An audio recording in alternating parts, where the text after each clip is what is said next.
Hi friends, welcome to Joe samayal. இன்னைக்கு இந்த வீடியோல சேப்பங்கிழங்கு போட்டு பொரி குழம்பு எப்படி வைக்கிறதுன்னு பார்க்கலாம். கொஞ்சம் காரம் கம்மியா சூப்பரா இருக்கும் இந்த குழம்பு. சோ வாங்க फ्रेंड्स எப்படி பண்றதுன்னு பார்க்கலாம். அதோட இதுக்கு சைடு டிஷ் பாத்தீங்கன்னா capsicum egg omelette எப்படி பண்றதுன்னு பார்க்கலாம். அதுவும் ரொம்ப ஹெல்தியான ஒரு ரெசிபி. சோ ரெண்டுமே எப்படி பண்றதுன்னு பார்க்கலாம். வாங்க फ्रेंड्स வீடியோக்குள்ள போகலாம். கடாயில தேவையான அளவுக்கு நல்லெண்ணெய் ஆட் பண்ணிக்கோங்க. ஸோ கடுகு சீரகம் தாளித்து விட்டுக்கலாம். நெக்ஸ்ட் கொஞ்சமாக ஒரு 1/4 டீஸ்பூன் அளவுக்கு வெந்தயம் ஆட் பண்ணிக்கி அதையும் நல்லா பொறுக்கி விட்டுருங்க. ஒரு கைப்பிடி அளவுக்கு சின்ன வெங்காயம் ஆட் பண்ணியிருக்கேன். ஒரு 5-6 பல்லு பூண்டு தோலோடு தட்டி அதையும் ஆட் பண்ணி நல்லா வதக்கி விடுங்க. இந்த குழம்புக்கு சின்ன வெங்காயம் ஆட் பண்ணிங்கன்னா ரொம்பவே டேஸ்ட்டாக இருக்கும். அதே சமயம் நல்லெண்ணெய் ஆட் பண்ணிங்கனாலும் இன்னுமே அதாவது டேஸ்ட்டாக இருக்கும். ஸோ அதனால தான் நான் நல்லெண்ணெய் ஆட் பண்ணியிருக்கேன். இப்போ கொஞ்சமாக கருவேப்பிலை சேர்த்து அதையும் சேர்த்து நல்லா வதக்கி விடுங்க.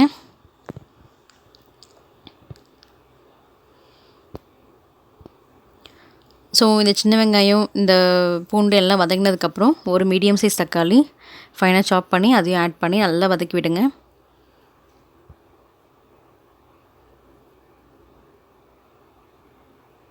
ரொம்ப ஈஸியாக சட்டுன்னு ரெடி பண்ணிடலாம். இந்த குழம்பு ரொம்ப ஈஸியாக இருக்கும்.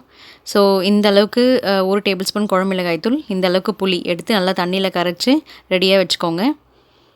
அதாவது புளி தண்ணியில் மிளகாய்த்தூள் காட்டினால அந்த அளவுக்கு மிளகாய்த்தூள், அப்புறம் தேவையான அளவு உப்பு, கொஞ்சமாக மஞ்சத்தூள் ஒரு 1/4 டீஸ்பூன் இல்லை 1 டீஸ்பூன் அளவுக்கு மஞ்சத்தூள் ஆட் பண்ணி தண்ணியை ஊற்றி நல்லா கரைச்சி ரெடியாக எடுத்து வச்சுருக்கேன். அதுதான் இப்போ ஊற்றி ஆட் பண்ணிக்கிறேன்.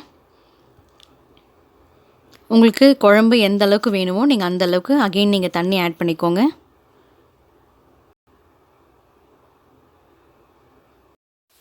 இப்போ பாருங்கள் ஃப்ரெண்ட்ஸ், குழம்பு நல்லா கொதிக்குது. ஒரு 3 to 4 மினிட்ஸ் நல்லா இந்த மாதிரி ஹை ஃப்ளேமில் கொதிக்க விடுங்க. இப்போ நெக்ஸ்ட் ஸ்டேஜ் என்னென்னு பார்த்தீங்கன்னா, சேப்பங்கிழங்கு நான் வந்து குக்கரில் ஒரு 3 விசில் வச்சு தோலெலாம் உரித்து இந்த மாதிரி ரெடியாக எடுத்து வச்சுருக்கேன். ஸோ அதை வந்து 1 by 1 ஆட் பண்ணிக்கலாம். 2 விசிலே போதும், இருந்தாலும் நான் வந்து 3 விசில் விட்டுருக்கேன். ஸோ 2 அல்லது 3 விசில் மோர் தென் எனஃப். ஸோ அதை ஆட் பண்ணிவிட்டு நல்லா கொதிக்க விடுங்க. ஸோ சேப்பங்கிழங்கு ஆல்ரெடி வெந்ததுனால சேப்பங்கிழங்கு வேகிறதுக்கான டைம் இது இல்லை. குழம்பு வந்து திக்னஸ் எவ்வளோ உங்களுக்கு பிடிக்குமோ நீங்கள் அந்தளவுக்கு கொதிக்க விட்டால் போதும். ஸோ சில பேருக்கு வந்து குழம்பு தண்ணியாக இருந்தால் பிடிக்கும், சில பேருக்கு வந்து கொஞ்சம் குழம்பு திக்காக இருந்தால் பிடிக்கும். ஸோ உங்களுக்கு ஏற்ற மாதிரி நீங்கள் கேஸ் ஆஃப் பண்ணிக்கலாம். ஸோ அவ்வளோதான், நம்மளோட குழம்பு வந்து சூப்பராக ரெடி ஆகிடுச்சு. ஸோ ஃபைனலாக கருவேப்பிலை கொத்தமல்லி வந்து ஆட் பண்ணிக்கோங்க.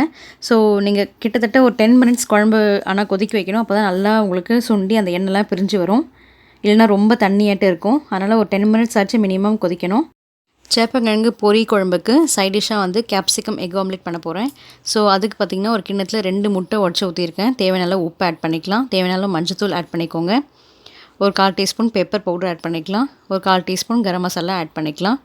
ஆட் பண்ணிவிட்டு எல்லாத்தையும் நல்லா மிக்ஸ் பண்ணி விடுங்க. இந்த ஆம்லெட் பார்த்திங்கன்னா ரொம்ப டேஸ்டியாக இருக்கும். ட்ரை பண்ணி பாருங்கள். ஸோ ஒரு கேப்சிகம் இந்த மாதிரி ஃபைனாக சாப் பண்ணி வச்சுருக்கேன். நெக்ஸ்ட்டு ஒரு வெங்காயம் அரிஞ்சு வச்சுருக்கேன், அதையும் ஆட் பண்ணிக்கலாம். கொஞ்சம் ஒரே ஒரு க்ரீன் சில்லி ஃபைனாக சாப் பண்ணி வச்சுருக்கேன், அதையும் ஆட் பண்ணி கொஞ்சமாக கருவேப்பிலையும் சேர்த்து மொத்தமாக நல்லா பீட் பண்ணி வச்சுக்கோங்க. நம்மளுக்கு இப்போ முட்டை கலவை ரெடி ஆகிடுச்சு. தவா நல்லா சூடானதுக்கப்புறம் தேவையான அளவு கொஞ்சமாக எண்ணெய் ஊற்றி நல்லா ஸ்ப்ரெட் பண்ணி வச்சுக்கோங்க. நம்ம இப்போ கலந்து வச்சு அந்த முட்டை கலவையை இதில் ஊற்றிக்கலாம். நம்ம ஆஸ் யூஷுவல் ஆம்லேட் ஊற்றுவோம் இல்லையா, சேம் ப்ரொசீஜர் தான். கம்ப்ளீட்டாக சிம்மில் வச்சு பொறுமையாக வேக வைக்கணும். அப்போ தான் வந்து உங்களுக்கு திருப்புறதுக்கு ஈஸியாக இருக்கும். அடியில் ஃபுல்லாக வெந்து இருக்கும். ஸோ உங்கள் திருப்பும் போது உங்களுக்கு ஈஸியாக இருக்கும். தேவையான அளவு ஆயில் ஆட் பண்ணிக்கோங்க. அடியில் நல்லா வெந்ததுக்கப்புறம் திருப்பி போட்டுக்கலாம். அகைன் நீங்கள் உங்களுக்கு ஆயில் வேணும்னா நீங்கள் ஆட் பண்ணிக்கலாம். நம்மளோட சூப்பரான சுவையான கேப்சிகம் எக் ஆம்லெட் ரெடி ஆகிடுச்சு.